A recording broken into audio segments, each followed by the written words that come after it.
குருவடிகளே சரணம். Hello friends, viewers and subscribers, எல்லாருக்கும் வணக்கம். மகான் திருமூலர் அவர்கள் அருள் செய்த திருமந்திரம் பாடல்களில் 4ஆம் தந்திரத்தில் பிரிவு 2 திருவம்பல சக்கரம் என்ற தலைப்பில் சொல்லப்பட்டிருக்கும் பாடல்களும் அதற்கான விளக்கமும் பார்த்துட்டு இருக்கோம். இப்ப நம்ம பார்க்க போற பாடல் 997. தம்பனம் அப்படின்னா கட்டுதல் அப்படின்னு அர்த்தம். நின்ற வாசம் பலகை மேல் நேராக ஒன்றிடம் அவ்விட்டு ஓலையில் சாதகம் துன்று மெழுகையுள் பூசி சுடரிடை தன்ற வெதுப்பிட தம்பனம் காணுமே.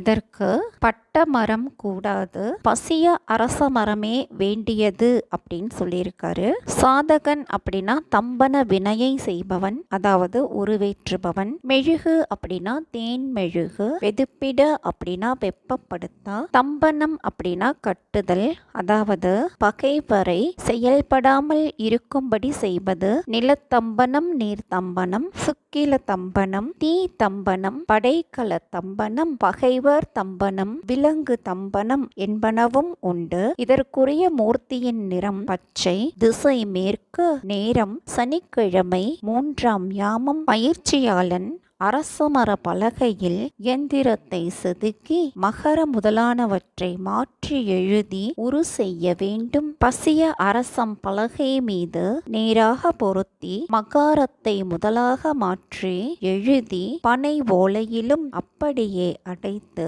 இவ்வினையை செய்பவன் தேன் மெழுகை ஓலையுள் பூசி சுடரில் சிறிதே வெப்பப்படுத்த அது தம்பன கண்மமாக அமையும்.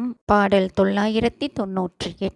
மோகனம் அப்படின்னா மயங்க வைத்தல் அப்படின்னு அர்த்தம். கரண இரளி பலகை யமன்றுசை மரணமிட்டெட்டின் மகார எழுத்திட்டு வரணமிலைங்காயம் பூசி அடுப்பிடை முரணில் புதைத்திட மோகனம் ஆகுமே. இரளி அப்படின்னா கொன்றை மரம். கரணம் அப்படின்னா பயன் கூடுவதற்கு துணையான கருவி. மரணம் இடுதல் அப்படின்னா நசி என்னும் மந்திரத்தை எழுதுதல். பரணம் அப்படின்னா மறைக்கை. ஐங்காயம் அப்படின்னா 5 காயம். சுக்கு மிளகு கடுகு உள்ளி காயம் என்ற 5 கொன்றேமர பலகையை கருவியாக கொண்டு யமனின் திசையான தெற்கில் அப்பலகையை அமைக்க வேண்டும். தீமையான பகையை ஒழித்தற்கு மாரக மந்திரத்தை எழுதி 8 மகரம் மட்டும் எழுத வேண்டும். மறைப்பற்ற ஐங்காயத்தை அதன் மீது பூச வேண்டும். அடுப்பில் அதை தலைகீழாக புதைத்தால் மோகன சக்தி ஏற்படும். மோகனம் அப்படின்னா பிறரை மயங்க செய்தல். இதற்குரிய மூர்த்தியின் நிறம் பொன். திசை தென் திசை. காலம் சனிக்கிழமை, 2ஆம் யாமம். உலக மோகனம், மாதர் மோகனம், பகைவர் மோகனம், விலங்கு மோகனம் என 5 வகை மோகனங்கள் உண்டு. இதற்கான சக்கரம் இது தாங்க. மீண்டும் உச்சாடனம் என்ற தலைப்பில் சொல்லப்பட்டிருக்கும் பாடல்களும் அதற்கான விளக்கமும் பற்றின வீடியோல சந்திக்கலாம். தேங்க்யூ.